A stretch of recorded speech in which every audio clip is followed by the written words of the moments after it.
while another formation circles it. Seemingly chaotic, it was highly organised, and the troops rehearsed for months to perfect it.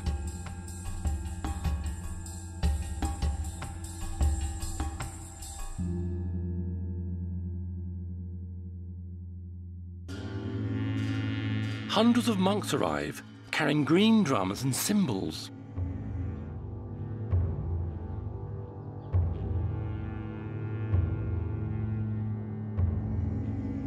Next, the Torma are brought out, tall sculptures which have a grinning skull on top and represent all evil spirits.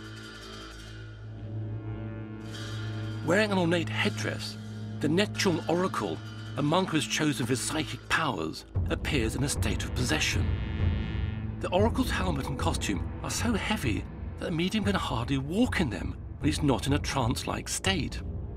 He races around chaotically, chasing the Tormas into a clearing, accompanied by hundreds of monks and most of the population of Lhasa. When the Oracle arrives, he shoots a burning arrow into bonfires which contain the evil spirits, and they're set ablaze.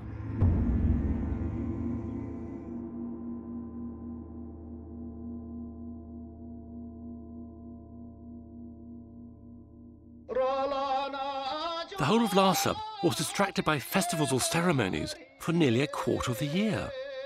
One of the Dalai Lama's favourite events was the annual opera festival held at the Nobulinka Palace.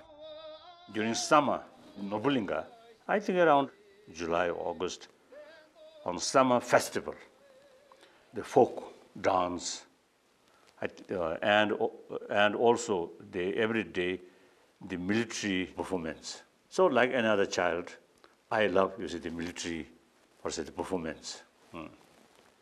They well organized, they are quite smart, like that.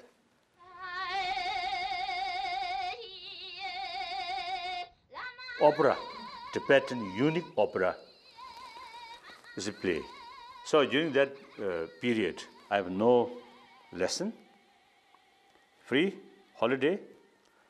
Then my mother often come because during that period, my family stay in residence in Nobulinka. They stay there a few days. So I'm very happy.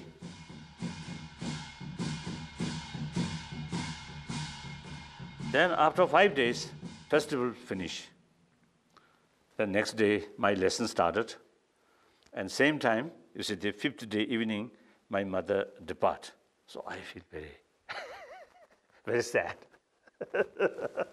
That's the child's sort of experience, like that.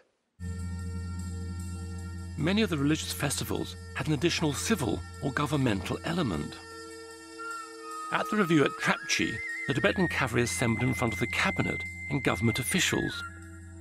The cavalry wears chainmail, steel breastplates and helmets with peacock feathers on them. The standard bearers wear special helmets which have Allah inscribed on them in gold, thought to date back to 8th century contact with Arabs. They carry tall lances wrapped in painted banners, said to have been given by the army of Genghis Khan's grandson. The cabinet wears ornate robes. Their fur-trimmed hats have silk crowns with ornaments on top of coral, turquoise and gold. A government official, followed by 4 junior officials, makes his report to the cabinet, announcing the number of men and horses. The cavalry then ride past the cabinet in ceremonial style. For the commoners in Lhasa, participation in some festival events was not really a matter of choice. For the wrestling and weightlifting, the contestants were all from the Dalai Lama's personal bodyguard regiment, though it's hard to believe given their size and stature. The wrestling was a particularly unpopular duty, as they had to wear loincloths, was deemed to be shameful appearing semi-naked in public, and especially in front of your superiors. For most, shyness meant they were covered up quickly, but some seemed to rather enjoy it. At the same time as a horse race is being conducted around the city, there's also a foot race, a motley group of men running brightly coloured outfits, somewhat unenthusiastically. The race is compulsory and is performed as a duty to their landlords.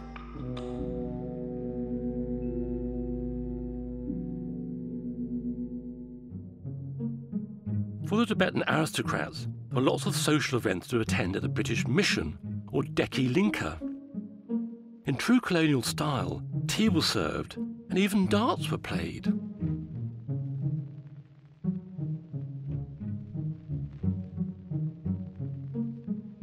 But the British Mission closed when India gained independence in 1947. Tibet still had no status as an independent nation and was not recognized internationally. The civil war between the communists and nationalists in China continued. The Tibetan government realized that if the communists won, they would not tolerate their religion. However, they didn't want to be seen to be taking sides, so they politely asked the nationalist Chinese to leave Tibet. They were sent off with the utmost courtesy, with parties and free transport to the Indian border. The small Tibetan army was reorganized, new regiments were formed, and they were re-equipped.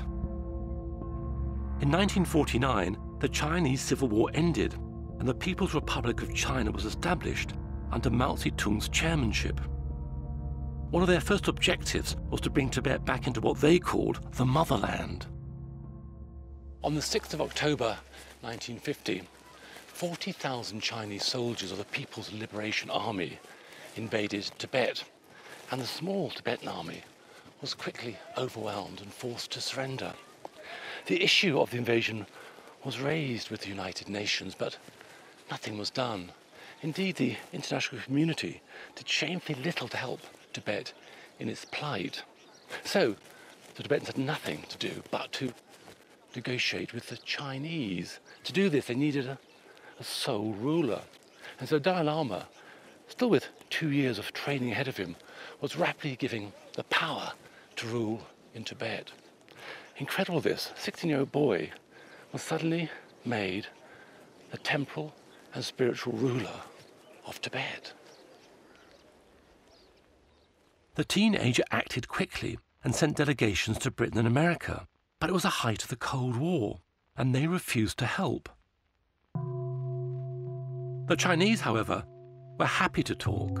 Fearful that Chinese troops would invade Lhasa, the Dalai Lama instructed Tibetan officials in Beijing to begin negotiations.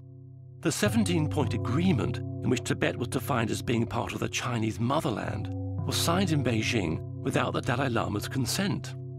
The reunification, as the Chinese called it, was completed when the invading forces reached Lhasa in October 1951, and Tibet was conquered. Rather than resist Chinese rule, the Dalai Lama attempted to make the 17-point agreement work. As it was meant to allow the Tibetan government to continue running its own country, for the next 3 years he set about introducing social and land reforms, attempting to propel Tibet into the 20th century.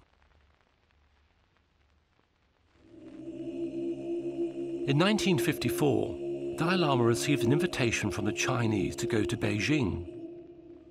Most Tibetans were against the idea, fearing for his safety. The Dalai Lama, however, was determined to go, seeing it as an opportunity to be able to talk to Chairman Mao in person.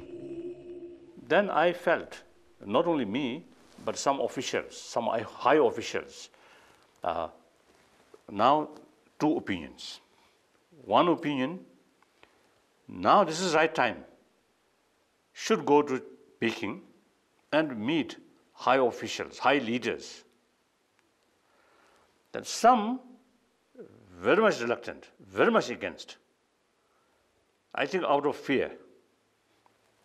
And my own opinion is, now better go there.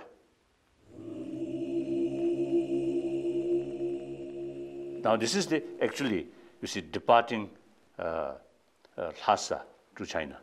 I think this one. You know, I like missions or these modern things. So I love to see, to visit China. But at the same time, not like just tourists, also have some responsibility. So not very certain. So all kinds of mixture feeling.